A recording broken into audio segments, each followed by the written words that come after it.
what could you do to improve yourself? Well, let's step one step backwards. The first question might be, why should you even bother improving yourself? The answer to that is something like, so you don't suffer any more stupidly than you have to. And maybe so others don't have to either. It's something like that. You know, like there's a real injunction at the bottom of it. It's not some casual self-help doctrine. It's that if you don't organize yourself properly, you'll pay for it, and in a big way, and so will the people around you. And you could say, well, I don't care about that, but that's actually not true. You actually do care about that, because if you're in pain, you will care about it.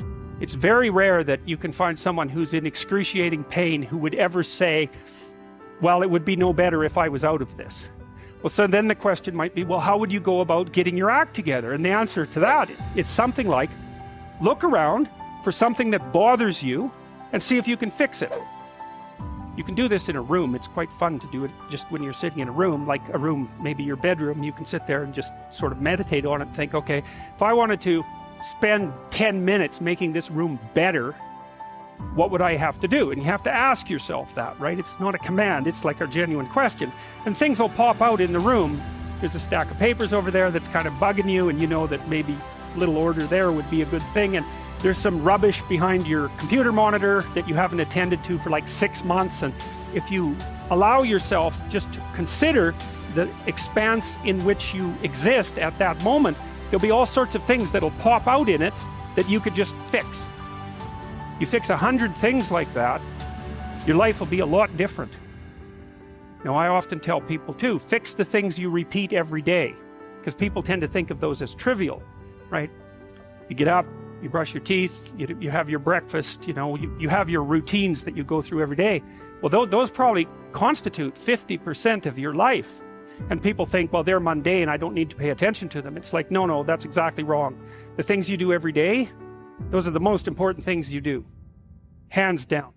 Once you've got your mind and your emotions together, and once you're acting that out, then you can extend what you're willing to consider yourself and start fixing up the things that are part of your broader extent. Your mind is a very strange thing. As soon as you give it an aim, a genuine aim, it'll reconfigure the world in keeping with that aim. That's actually how you see to begin with. And so if you set it a task, you have to be genuine about it, which is why you have to bring your thoughts and emotions together, and then you have to get them in your body so you're acting consistently. You have to be genuine about the aim, but once you aim, the world will reconfigure itself around that aim, which is very strange. You see what you aim at.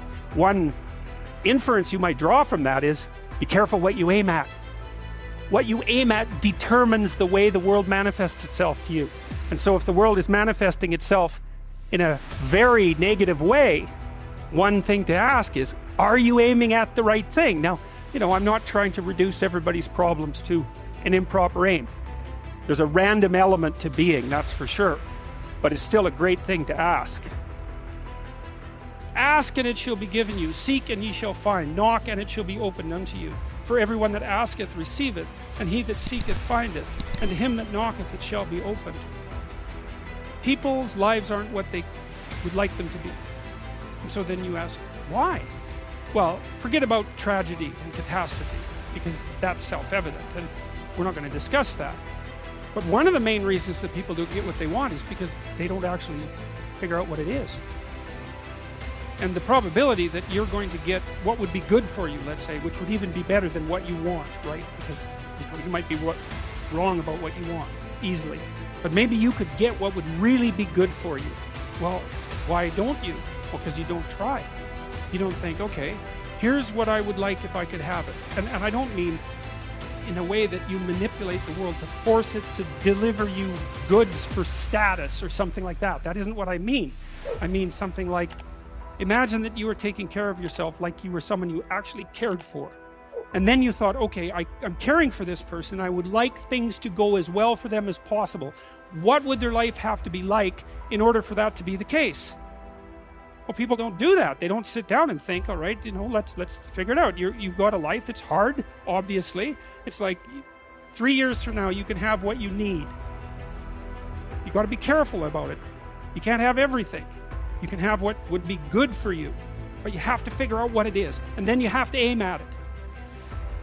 Well, my experience with people has been if they figure out what it is that would be good for them, and then they aim at it, then they get it. And it's strange because it's a strange thing. It's not quite that simple because, you may formulate an idea about what would be good for you, and then you take 10 steps towards that, and you find out that your formulation was a bit off, and so you have to reformulate your goal. But a huge part of the reason that people fail is because they don't ever set up the criteria for success. And so, since success is a very narrow line and very unlikely, the probability that you're going to stumble on it randomly is 0. And so there's a proposition here, and the proposition is, if you actually want something, you can have it. Now the question then would be, well, what do you mean by actually want? And the answer is that you reorient your life in every possible way to make the probability that that will occur as certain as possible. You could try this. Sit on your bed one day and ask yourself, what remarkably stupid things am I doing on a regular basis to absolutely screw up my life? And if you actually ask that question, but you have to want to know the answer, right? Because that's actually what asking the question means. It doesn't mean just mouthing the words. It means you have to decide that you want to know. You'll figure that's out so fast it'll make your hair curl. Socrates said that the thing that made him different than everyone else in Greece was that he consulted his daemon, his genius. He asked himself how it was that he should conduct himself in the world, and then he did that, whatever it was. He didn't try to force a solution, he didn't try to force a solution selfishly. He asked, I'm going to manifest myself in the best possible manner in the world. I would like to do that. What would that be? What would happen if you consulted yourself about the best possible outcome for you? You might get an answer. Well, that's what this proposition is.